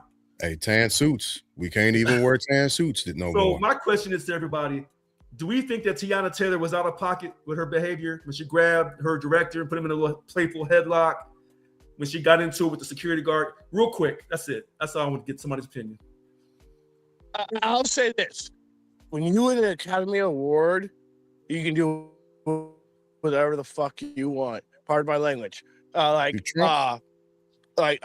grew up as a theater guy who has an undergrad in film, theater, radio, television, film, and theater, has a master's degree in radio, television, film, and theater. It is a dream of mine growing up. I talked to my mom to win an Academy Award. Now that obviously dream is changed and I'm working different sector, but like back in the day, I was like, sweet. I was like, this is what I want. And if I ever get a chance to win it, I'm going to say what I want. And more importantly, when I found that earning a master's degree that day fulfilled my heart in regards to what I wanted to do, when I understood what it meant growing up where I did, I was like, yeah, hell yeah. And I said whatever the fuck I want. And you know what? No, so I don't really blame that, dude. Like sometimes, like, if that's your first nomination, it's your first win. Sometimes you gotta let it go, dude. Sometimes that is the way it is. So no, I don't blame her for whatever she said at all. So sometimes winning speaks for itself. If you're an Olympian, right, and you're the best on the damn planet, and you're a jerk, and you were like, yeah, come get some, and what you gonna do when I'm the best on the planet with the gold medal on the top part of the stage, runs wild on you? What are you gonna say? You can say whatever the hell you want. Okay. I don't even know what's happened. I got to go and check it out. You didn't see the headlock? I didn't watch the Oscars. I haven't seen any. You hear about her being pushed, and she had to check the security guard. Yeah, she got shoved by a security guard. The only thing that I know about a security guard is Jasmine Crockett's security guard got killed by cops. Damn. One of her security guards. Living dirty. It's possible, but I'll definitely go back and check it out. But I apologize. I can't. I don't know because I didn't see it.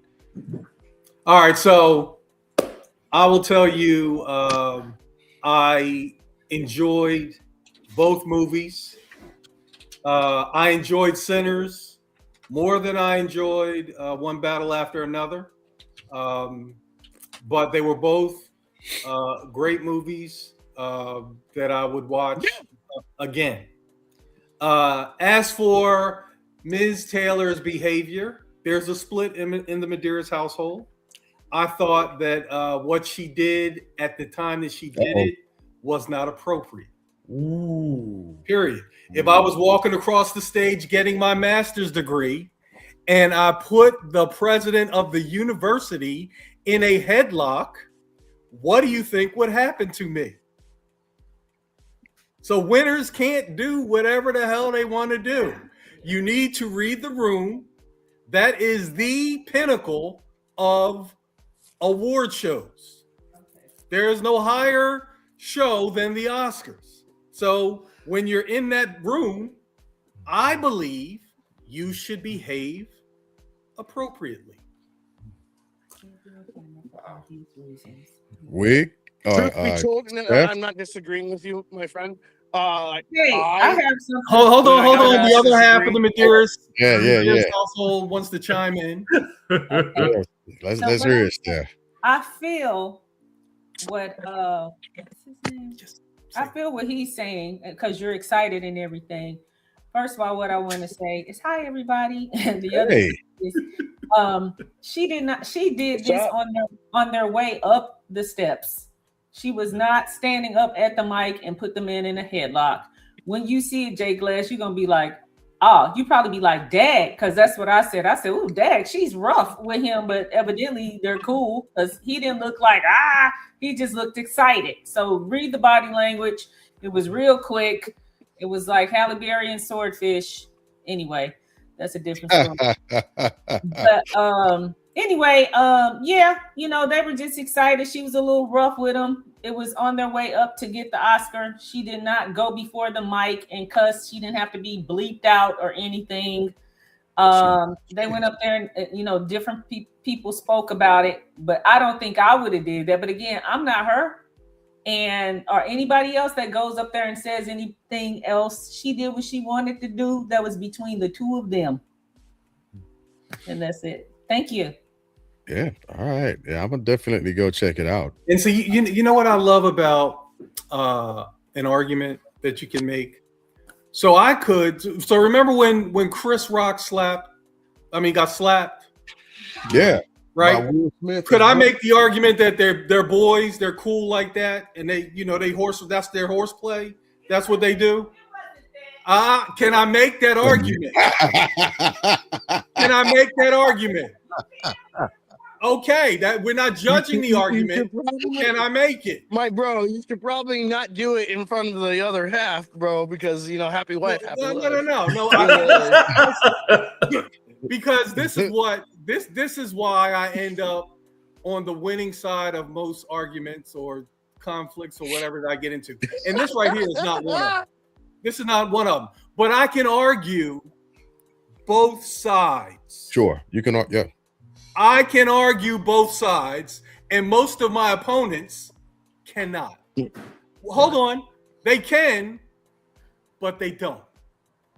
And when they don't have the ability or demonstrate the ability to argue both sides, your argument, in my opinion, then becomes compromised. Sure. So all I'm saying is, because people think that I'm judging them when I'm just judging the behavior. I love Tiana Taylor as an actress. I had no problem with her character in the movie. She was ratchet. She was hypersexual. She was all of that. She's an actress. She's playing a character. Unfortunately, people got in their feelings, then saying, oh, well, this is what they think about Black women. No, I don't believe that at all. Okay. If a woman, and this was mostly women that I was hearing from, Richard, taking the position that Tiana Taylor was giving Black women a bad look in the way she portrayed that character. The belly out, shooting the gun, the hypersexualism, all that stuff. I loved her character. I can't think of a character she's played that I haven't liked, if not loved. To me, she is a great actress. I'm sorry she didn't win an Oscar because she delivered an Oscar-winning performance. Okay. Now, I'm sitting here saying, wow, Sean Penn got the Oscar. I would have loved to see Delroy get it. But guess what? Guess what? When I'm being real, Sean Penn was incredible. He was incredible in that role. He was incredible. And that's the way. So I'm not saying, oh, Delroy should have won it because he's 73 years old, he's black, and Sean Penn already got 2 of them. No, I'm going head to head. In my opinion, if I got to choose between Sean Penn's performance and Delroy's performance, it's close. Yeah. But I've given it to Sean. Yeah. And I love Delroy. Yeah, me too. Loved him in Malcolm X. What's his name? Well, West Archie, and then Archie, he should have won that. Yeah. Yeah. So the guy she headlocked was, I think, Paul. Yeah, the director. Okay, so listen, if he ain't said nothing about it. Yeah, but Steph, yeah. Sometimes people do things. Look at his face. Sometimes people do things. You have a problem with it, and you don't say shit. Oh, I know. I do that a lot. Right. Exactly. So do I. So that's what I'm saying. So the fact that he hasn't said anything about it, to me, means nothing. Because I've had people do stuff to me inappropriately in the wrong spot. I had to read the room. Look, Chris Rock had to read the room. Yep. Because I know where he's from. And he had that same, he had that same stance that New Yorkers and Phillies have when it's about to go down. And he checked himself. And he explained why. He knew what was at stake. And then he had the wherewithal to parlay that into his road show and make millions. Yeah. Meanwhile, every year at the Oscars, you're going to see articles about people who've been banned from the Oscars. I've seen it the last couple of years. Now, why are they printing those articles? Because it's still a thing. Because Will Smith is banned from the Oscars. It's still Till a thing. 2025 or 2034 or something like 30s, that. Into the 30s. It's a 10-year ban. 10-year ban. Okay. No, he's missing something. So still got his book. This is what I'm talking about. I bet you, if you could ask Will Smith, do you regret what you did? His answer would be yes. Yeah. Oh, yeah. Because it has cost him immensely. Yeah. So there you are. He was on Drink Champs, and he got asked something about that. He said, so he was asked if there was ever a time where somebody didn't pick up the phone for you. You know, you Big Willie. Is there ever a time somebody didn't pick up the phone? And he said the day after the Chris Rock incident, he couldn't have nobody would answer the phone for him. Nobody was touching him with a 10-foot pole. He was by himself. He was in the valley. Yeah, absolutely radioactive. Yeah, you know, and I highly recommend to go and listen to his answer on that, because he gives a lot of good insight on it. I got his book. I love his book. That's just me though. I'm a Will Smith fan regardless. So, but Wig, I didn't skip you. So what's your take on it? I know you're still here. Yep, that's what I got. That's it. It's right there. Yep. I love Will Smith, but in that moment, his Disappointed. Behavior was unacceptable. And for people Absolutely. who thought it wasn't real, you wouldn't. Oh yeah, how long was we going with the stage? Yeah, look, I was trying to say he would not tank his career like that, even though he did what was the name of the slave movie he did right after that we watched? I forget the name of it, but it was on. He did an excellent slave movie on Apple TV. Excellent. Yeah, but it wasn't enough. No, and it was a 14, and not just that, but it was based off of largely another book that I got over here called Barracoon, the last slave ship. Yeah, the slave that took the picture with the back. Yeah. God, if you really want a good book to read, you get down to chopping up some things when it came down to slavery, and actually identify. That's a whole other story for another time. I don't want to go too far into that. Wig, did you freeze up or are you stuck? Oh no, you ain't freeze up. You was like that. Okay. All right, you on mute, bro. You got Oscar commentary, Wig? You got an Oscar commentary, Wig? No, man. I can't even watch the Oscars. Actually, I don't like them. I didn't see him. So if I guess you like me, we neither one of us have a big opinion, but I'm gonna watch it tonight or tomorrow. Yeah, I watch him to see what the other folks are doing. Gotcha. I want to know. I want to be in other folks' business. Yeah. So with that being said, let's push it around the horn. Actually, Wig, give me a second. I'm gonna put you up first for you to get around the horn. Now he So looks. you went. Oh, okay. So it's me. It's on me. Yeah, it's on you. I'm just praying for us, brothers. That's all I can say. I'm just praying for us, man. Cause boy, we and I was telling my wife tonight. I said, "Oh, I got I got a granddaughter." I said, "That's who I really feel sorry for." Yeah. Our kids and the kids that they're gonna have. This is gonna take a long time to get pulled out of this area. So that's all I got to say. I'm just praying for us. All right. I got you. Brooks. You still with us this round? Yes, sir. Yep. Around the horn. Yep, we got you. Last time you were snoozing on us, but we got you this round. I know. It was a long week. I will say I love the discussion. Thank you, everyone. Always. I appreciate you. Yeah, sometimes I disagree. Lynn, next time wear the USC hat so I can wear my Ohio State hat and make fun of you rightfully. But love the topics that we come up with, Brother Glass. And like, yeah, I really do appreciate this because it really matters to me as a person who doesn't go on like social media, doesn't give a crap about celebrities and their lives or anything like that because they don't talk to me. They don't affect me, you know, but like you guys do. You guys are a part of this and I really appreciate it. I can dig it. Steph, did you want to go around the horn or you was just up to Well, yeah. She said yes. All right. Well, you'll be next. Look, put her picture up there. First. I got a Yeah. I just said put her picture up there. Yeah, I got you up there. Thank you. Well, I like Lynn said with the Oscars, we knew who was coming up. So because we are movie buffs, we like to we enjoy movies, and so it's just interesting to see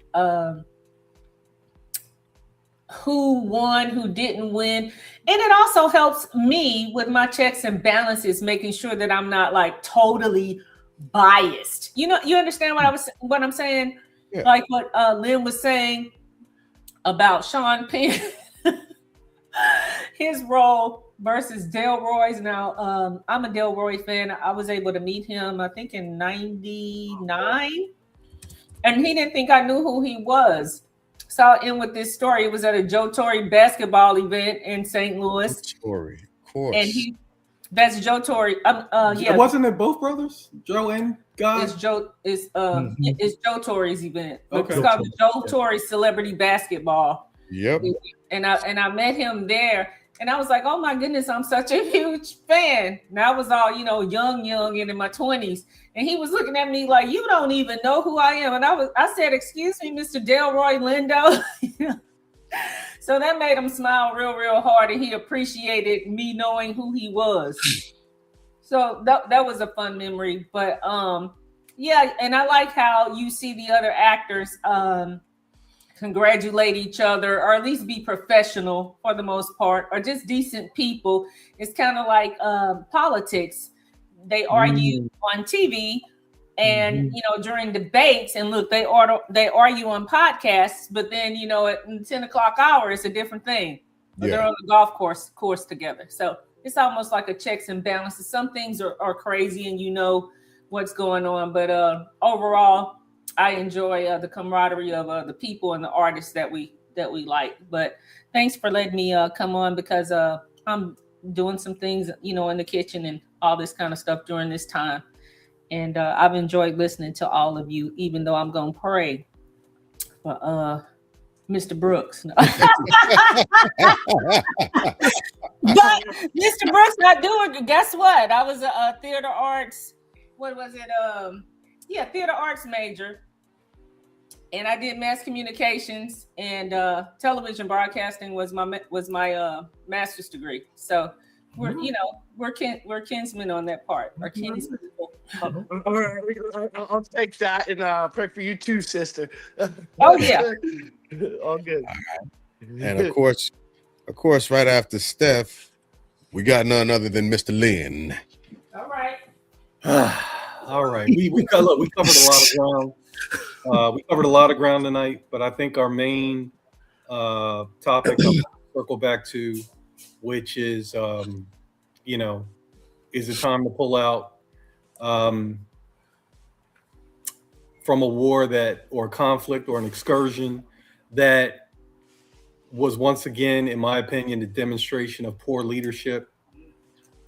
Because if you are thinking about America first, you don't, my conversation with BB would have been like, all right, BB, if you want to, mess with them, that's nice. But we got stuff that we need to take care of here back on our own continent. We don't need to be getting into, and I would just fall back on what I promised. I promised no wars. I promised America first. I promised getting the economy back on track. I promised full employment. I promised getting jobs back from overseas and back into America. I promised, and I would just go down the list of what I promised and just, say, I can't get into this war with you. And, let the chips fall where they may. But instead, he chose to enter into a conflict without taking the proper steps.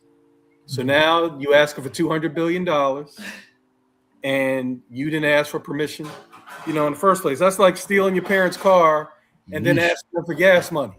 Yeah. Like, you wasn't supposed to be driving the car in the first place. Now you're out of gas and now you need somebody to come and fill up your tank.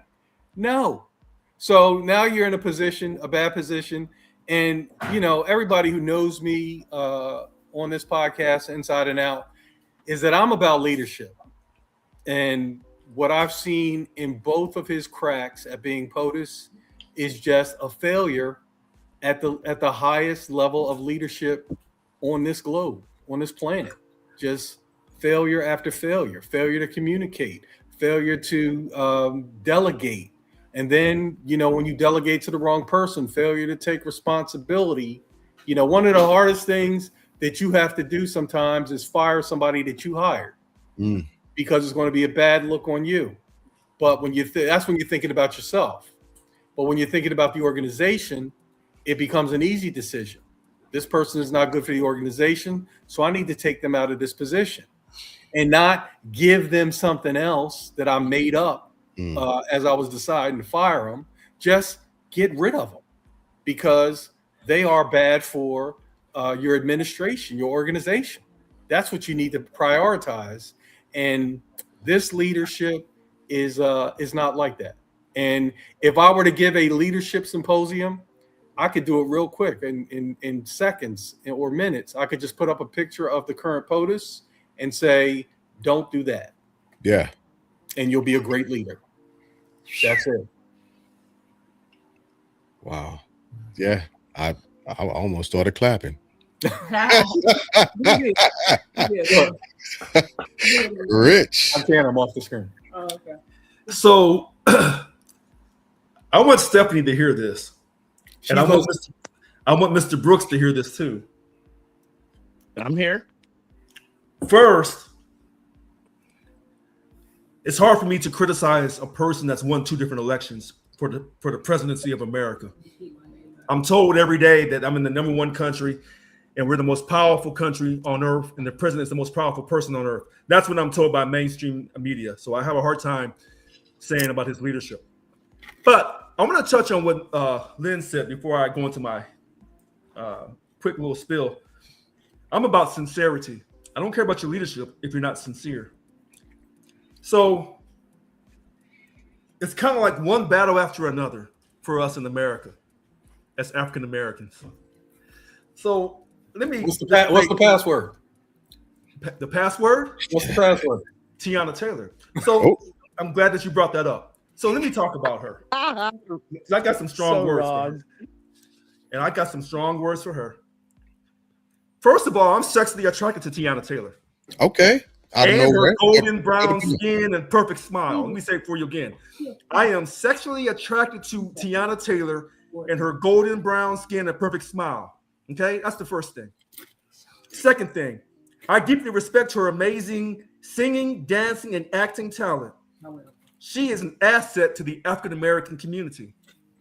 Okay, so I can't comment on Black women when I'm attracted to these women because of my implicit bias. Maybe my mother and my aunties, maybe Kat, maybe Mrs. Johnson. I don't know. Did you notice how I said golden brown? So, you know, I want to be sincere and honest in everything I say. Now, all that extra energy she had that night at the Oscars, I wish I had that in my life. So I'm not pulling out regarding Tiana's behavior.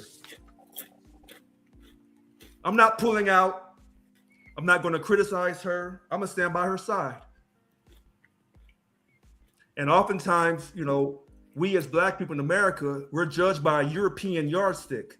But like I have said repeatedly throughout this show from the time I first came on, we dance differently. Not that I'm a dancer, because I'm not. We sing differently. Not that I'm a singer, because I'm not. We play music differently. I can't play music. We make love differently.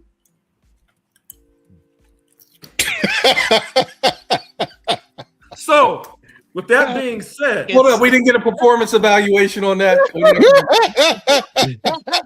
As that one sister told me years ago, she says, "I can look in your mouth and tell what you do, Mr. Brown." I said, "Okay." Because I was looking at her jawline, too. So with that being said, I am very happy for Tiana Taylor. And, you know, I know a lot of times, you know, we're supposed to be at our very best when we go outside the community. And I understand what Lynn is saying.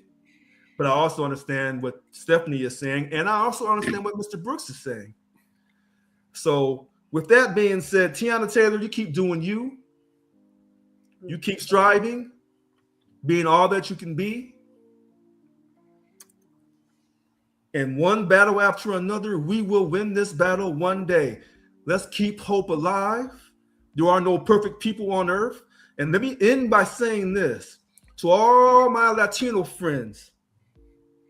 All this recent uproar about Cesar Chavez and these allegations, and maybe they're true because Dolores Huerta said that he did some things to her that were not right. She got 2 kids. Ooh, sorry. Okay. I got it. My bad. I got it. So with that being said, I am not going to destroy that man's work for some of his negative attributes. And with that being said, let me be consistent. I'm not going to despise Reverend Jesse Jackson or any man, regardless of their color, when it comes to their behavior towards women, because we know in the foundation of this country, women have not been treated right. And I'm not saying that every time a woman screams rape or sexual assault, she's telling the truth. Erastus Brown, July 10th, 1897. I love you, Uncle. So we have to take each case by itself. But I want to say to Cesar Chavez and his family, I still respect you and your movement for union, for pro-labor. And I say that for Tiana Taylor. So when people tune in tonight, when they watch our shows, and they always said that we're always screaming for Black folks, wait a minute. We scream for everybody because we want to be treated with fairness and respect. We just ask you to treat us with the same measure. And sometimes that measure is not based off the European yardstick. The yardstick is based off of righteousness. I'm done. Thank you. I dig it. I appreciate that. I don't have much time because I can't go over 2 hours. I need to make sure I might be able to hit that auto generate for AI. But what I will say is this morning I woke up and I was listening to Dr. George Frazier. And I love listening to him. And I was talking to the one perfect person the one person on well, one of the people on earth that I think is perfect. I was talking to my lady, I was talking to Maya, and doing a bit of a check-in with myself and bouncing some stuff. We were bouncing ideas off of each other, trying to be progressive and stick to our goals together. So I am going to talk directly to our community, to the Black community. And I'm going to say this with love, but also with conviction. I am tired of us looking at white people and blaming our problems on them. Not everything that happens inside of our community at this point is because of a white man. We teach ourselves bad behavior, we model bad behavior, and we celebrate bad behavior. And we refuse to remove ourselves from said bad behavior. During these last 2 years, this would have been the best time since we've had President Trump in office for the Black community to get its shit together economically. We had every single reason to get ourselves together. But have we? I bet you we've continued to invest in Jordans. We've continued with mass consumerism, and we own nothing. Still, we don't have basic economic responsibilities for each other. We don't have life insurance. We don't have health insurance. We're still GoFunding these things. We can't go to another person inside of the community to actually put money up for a stage to put ourselves out front and promote ourselves, regardless of whether or not we agree with what's being said by us. We can't support ourselves because we've not given each other the ability to succeed in the same fashion that we've run to other cultures and celebrated their culture. St. Patrick's Day just passed. How many motherfuckers was Irish? I ain't never been Irish before. Ain't did no genealogy, but I think, because I drink, I might be. I got 8%.